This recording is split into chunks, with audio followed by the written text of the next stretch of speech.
Salam, bugün dəyər test toplusundan çoxalma və ontogenezə aid olan test tapşırıqlarına baxacağıq.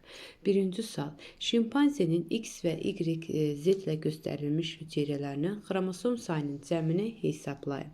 Çoxalma mərhələsi, böyümə mərhələsi, yetişmə mərhələsi. Biz bilirik ki, hər hansı bir qametin əmələ gəlməsi 3 mərhələdə gedir. Çoxalma mərhələsi, böyümə və yetişmə mərhələsi. Böyümə mərhələsində məhz xromosom dəsti 2N-ə bərabər olur. Yetişmə mərhələsində xromosom sayı meyoz 1-də və meyoz 2-də hər ikisində N sayda olur. Bizə də şərtdə verilib ki, 2N bərabərdir 48. Deməli, X-də olar 48, daha sonra Y-də olar 24, Z-də olar 24. Hər ikisini toplasaq, hər üçünü daha doğrusu Y bərabərdir 24, Z bərabərdir 24. Ümumilikdə hər üçünü toplasaq, doğru cavab B variantı 96 edər. Çiçəkli bitkilərdə spermlər bilavasitə əmələ gəlir. Çiçəkli bitkilərdə spermlər bilirik ki, əmələ gəlir generativ nüvənin bölünməsindən. Bir generativ nüvənin bölünməsindən 2 ədəd spermi əmələ gəlir. Doğru cavab C variantı. Üçüncü sual. 20 xromosomlu hüceyrədən meyoz yolla əmələ gələn hər bir hüceyrədə neçə xromosom olar? 20 xromosomlu hüceyrə, yəni onun 2N bərabərdir 20-yə, N də bərabərdir 10-a. Biz bilirik ki, meyoz yolla bölünəndə bir hüceyrədən 4 ədəd hüceyrə əmələ gəlir və hər bir hüceyrədə haploid xromosom yığımına malik olur. Yəni, məsəl üçün, hər bir hüceyrədə nə qədər xromosom sayı olar desə, 10 ədəd götürərik. Birində 10 ədəd. Doğru cavab Y variantı. Mitoz zamanı bölünmə vətərlərinin yaranmağa başladığı fazada baş verir. Biz bilirik ki, bölünmə vətərləri hüceyrə mərkəzindən yaranır və yaranmağa başlayır profaza mərhələsində. Bu zaman profaza mərhələsində verilənlər içərisində nüvə pərdəsinin həll olması baş verir. Doğru cavab Y variantıdır. Digərlərə baxsaq, xromosomların nazik çap şəklini alaraq görünməz olunması telefaza mərhələsidir. Homoloji xromosomlar arasında irsi məlumatların mübadiləsinin getməsi. Bu, mitozun profazası deyil, meyozun birinci profazasıdır. Nüvənin bölünməsi telefazadır. Xromatitlərin bir-birindən tam ayrılaraq kütüklərə çəkilməsi isə anafaza mərhələsidir. Bizə lazımdır profaza mərhələsi, ona görə doğru cavab Y variantı nüvə pərdəsinin həll olması və nüvəciyin itməsi. 5-ci sual. Cümləni tamamlayın. Meyoz bölünmənin ikinci anafazasında mitozda olduğu kimi. Ümumiyyətlə bilirik ki, meyoz bölünmənin ikinci bölünməsi mitoza uyğun gəlir, bir-birinə oxşardır. Yəni, ikinci anafazada mitozda olduğu kimi hüceyrə kütüklərinə tək xromatitli, yəni bir xromatitli xromosomlar kütüklərə çəkilir. Yəni, bu cür xromatitli xromosomlar kütüklərə çəkilir. Doğru cavab Y variantı. İnsanın epidel hüceyrəsinin həyat siklində baş vermir. Ümumiyyətlə, hüceyrənin həyat sikli, həyat dövriyyəsi interfazadan və hüceyrənin bölünməsi mərhələsindən ibarət idi ki, baş vermir. Hansı hadisələr baş vermir? Xromosom hüceyrələrin ekvator boyunca bölünmə sahəsi boyunca düzülməsi baş verər. Sitoplazmanın bölünməsi baş verər. Çünki epidel hüceyrəsi deyəndə biz mitoz bölünmədən danışırıq. DNT-nin kiləşməsi baş verir interfazada. Xromatin saplarının qısalaraq yoğunlaşması baş verə bilər profazada. Amma iki xromatitli xromosomların hüceyrənin kütüklərinə çəkilməsi mitozun anafaza mərhələsində ola bilməz. Yanlış cavab məhz C variantıdır. Bu iki xromatitli xromosomların kütüklərə çəkilməsi meyozun birinci anafazasında baş verir. Epidel hüceyrələrdə somatik hüceyrə olduğuna görə onlarda mitoz bölünmə baş verir. Yanlış cavab C variantı. Şəkildə çoxhüceyrəli heyvanların embrional inkişafının hansı mərhələsi göstərilmişdir? Ümumiyyətlə, biz bilirik ki, inkişaf mərhələsi zigot mitoz yolla bölünərək blastomerlər əmələ gətirir. Blastomerlər çoxlu morulla əmələ gətirir. Morulla birləşərək blastulan əmələ gətirir. Və yadınızda qalsın, ruşeyin vərəqləri ektoderma, endoderma və mezoderma ruşeyin qatları əmələ gəlir bu ardıcıllıqla. Lakin blastula mərhələsində ruşeyin bir qatı qatılı olur. Baş şəkilə diqqət yetirsəniz, blastula mərhələsində ruşein 1 qatılı olur. Gastrula mərhələsində ruşein 2 qatılı olur. Artıq neyrula mərhələsində bütün orqan və toxumalar formalaşır və neyrula mərhələsində ruşein 3 qatılı olur.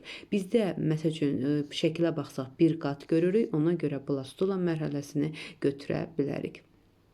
8-ci sual. Mitoz bölünmənin metafaza mərhələsinin də hüceyrəsində 38 xromosom olan məməli heyvanın bir yumurta hüceyrə və 3 yönəlici cisimciklərdə xromosomların sayının cəmini tapın. Mitozun metafazasının biz düsturunu bilirik ki 2n 4c-dir. Düzdürmü? Əgər metafaza mərhələsində xromosom sayı, yəni 2n bərabərdir 38, düzdür?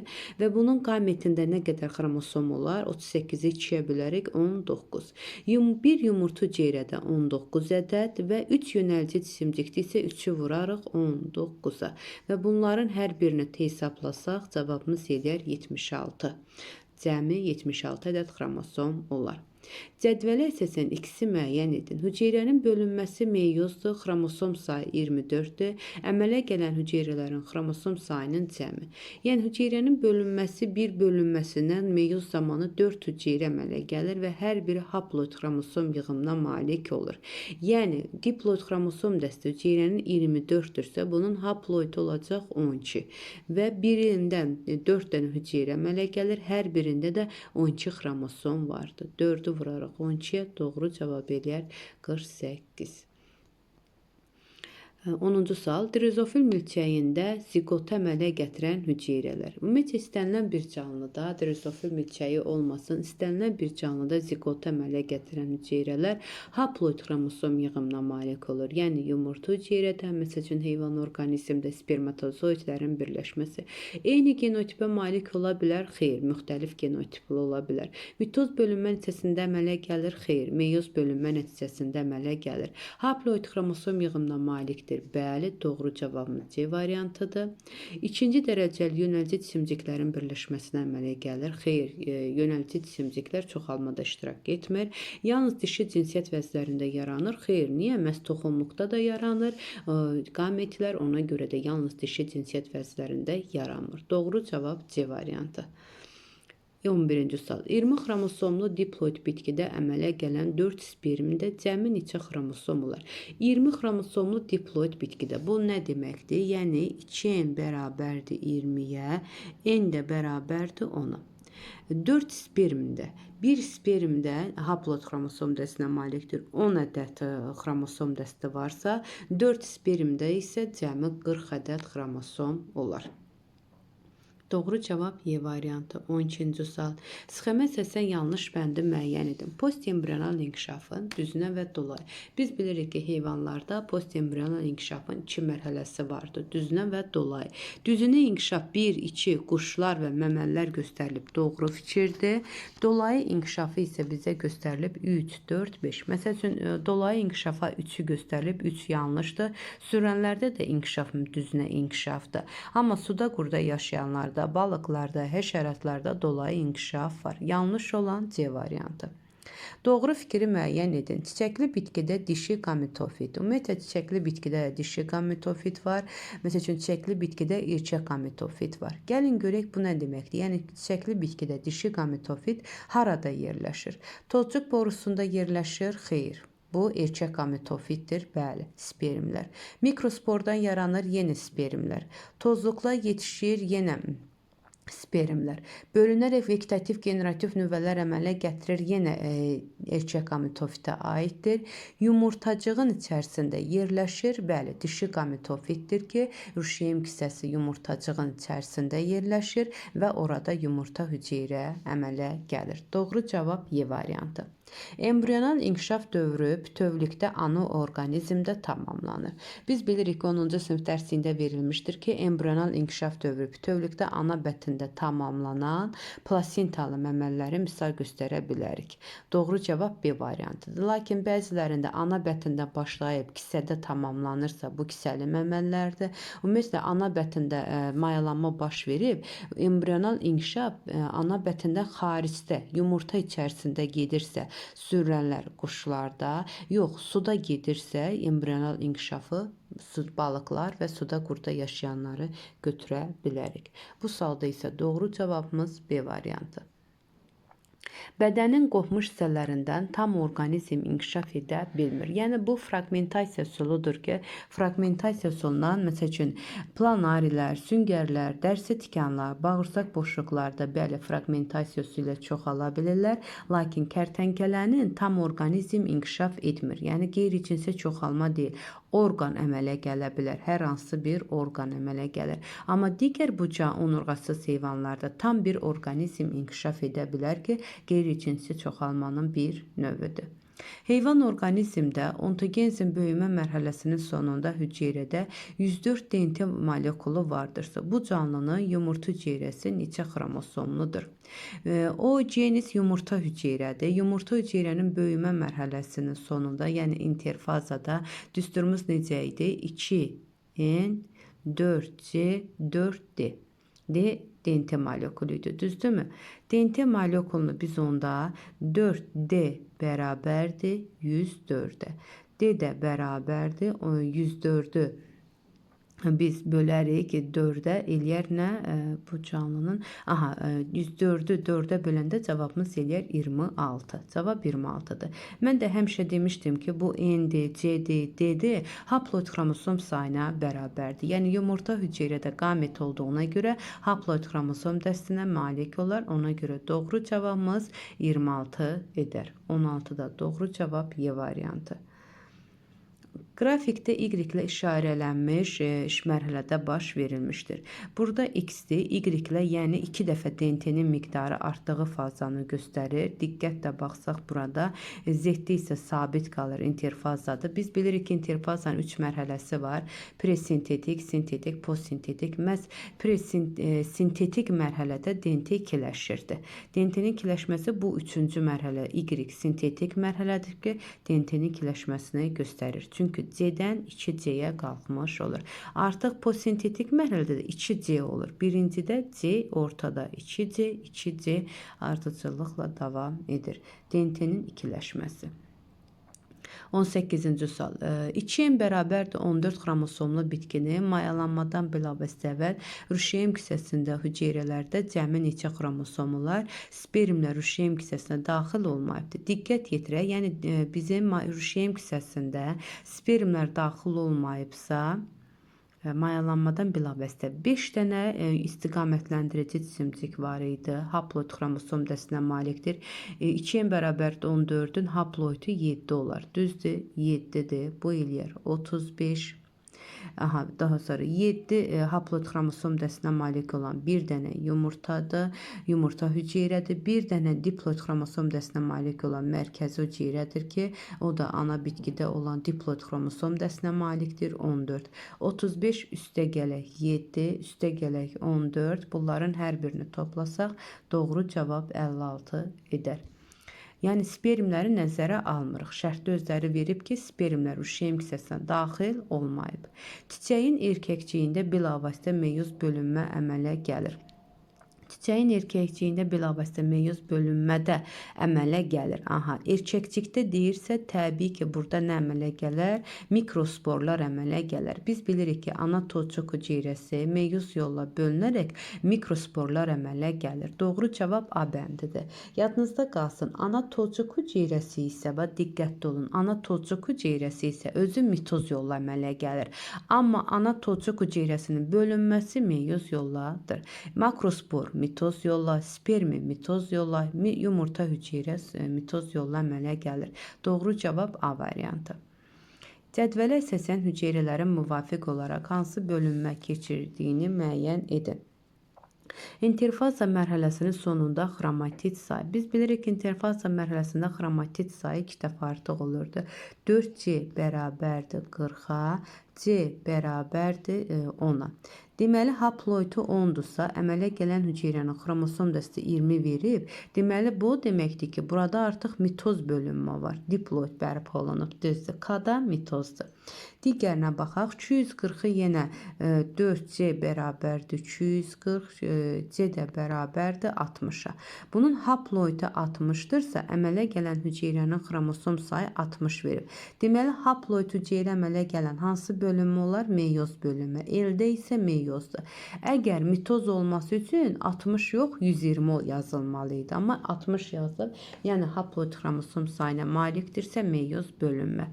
K-da mitoz, elde meyoz, digərinə baxaq. 4C bərabərdir, burada da yazsaq 60, C də bərabərdir 15-ə. Yenə haploid xromosom dəstini göstərir 15, bu da o deməkdir ki, M də meyoz yolla əmələ gələn hüceyrədə xromosom sayıdır. Doğru cavabımız onda mitoz, meyoz, meyoz B variantı.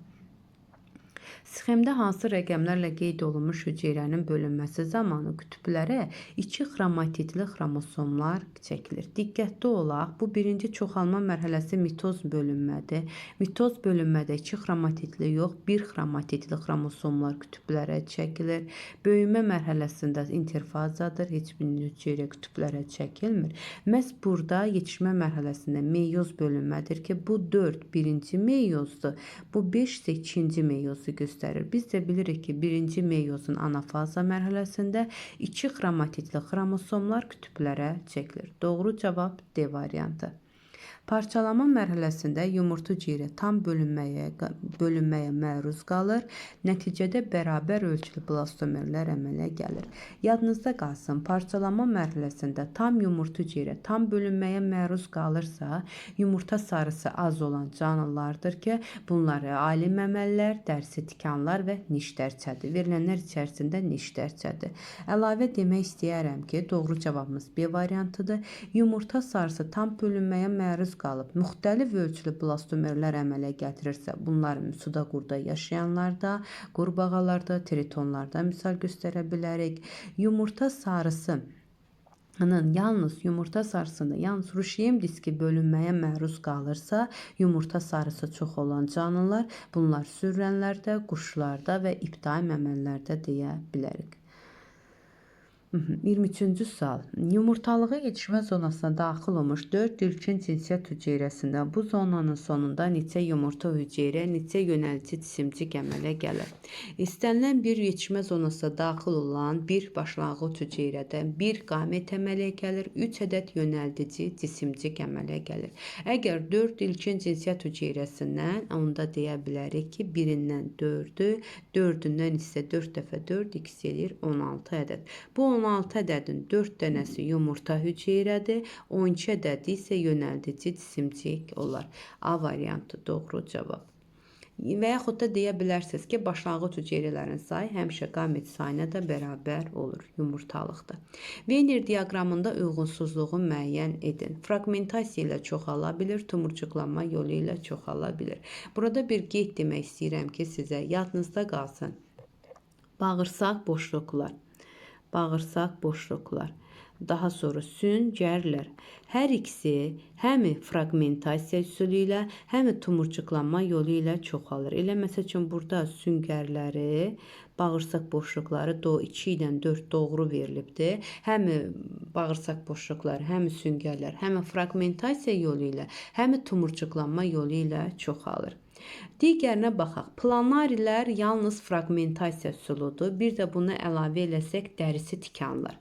Bax, burada 5 yanlışdır. Çünki dərisi tikanlar, burada 5 yanlışdır. Dərisi tikanlar da fragmentasiya yolu idi. Uyğunsuzluq pozulub 5-də. Cavab Y variantıdır. İndi burada da bir diqqət çəkək. Yenə deyək ki, dərsi tikanlar, planarilər yalnız fragmentasiya üsulu ilə çoxalır. Bir də maya göbələkləri vardır ki, bunlar göbələklər aləminə aiddir. Maya göbələkləri də yalnız tumurcuqlanma yolu ilə çoxalır. 3 doğrudur. Uyğunsuz olan 5-dir. 5 yazılmalı idi 1-in yanında. Nüvə şirəsi nə zaman stoplazmaya qarışır? Nüvə şirəsi biz bilirik ki, nə zaman stoplazmaya qarışır? Təbii ki, burada verilənlər içərisində hüceyrənin bölünməsinin əvvəlində. Bəli, hüceyrənin bölünməsi var, mitoz var, meyoz var. Bəli, mitoz bölünmənin əvvəlində və yaxud da meyoz bölünmənin əvvəlində profaza mərhələsində nüvə qılafı həll olur, nüvə şirəsi stoplazmaya qarışır. Doğru cavab D variantı. Çəkili bitkilərdə tozucuğun əmələ gəlməsi zamanı meyuz bölünməyə məruz qalır. Bəli, meyuz bölünməyə nə məruz qalır? Yenə doğru. Spermi mitoz yolladı. Tozluqdakı ana tozcuq hüceyrəsi. Bəli, tozluqdaki ana tozcuq hüceyrəsi meyuz bölünməyə məruz qalaraq bir ana tozcuq hüceyrəsindən, bax diqqət, bir ana tozcuq hüceyrəsindən 4 ədəd mikrospor əmələ gəlir. Mikrosporlar mitoz yolla, mürşeyim kisəsindəki ana hüceyrə. Bu da ana hüceyrə meyoz bölünməyə məruz qalır, amma tozcuqda deyir, ona görə biz götürə bilmərik.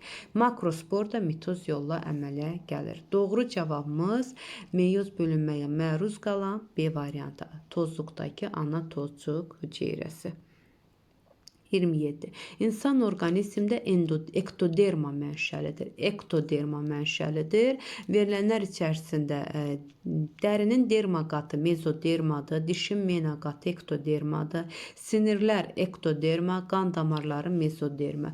Bəs C variantıdır ki, dişin mena qatı sinirlər ektoderma mənşəlidir. Derma qatı mezoderma, gözün torlu qişası ektoderma. Gözün torlu qişası ektoderma, qan damarları mezoderma. Doğru cavab C variantıdır. Səhv bəndi müəyyən edin. X xromosom yığımına malik hüceyrələrdə Y bölünmə baş verə bilər. Yəni baş verə bilər, bizə də səhv olan bölünmə baş verə bilməyəni götürəcəyik. Gəlin baxaq. 3 gen hər hansı bir xromosom yığımına malik canlı mitoz yolla bölünə bilər.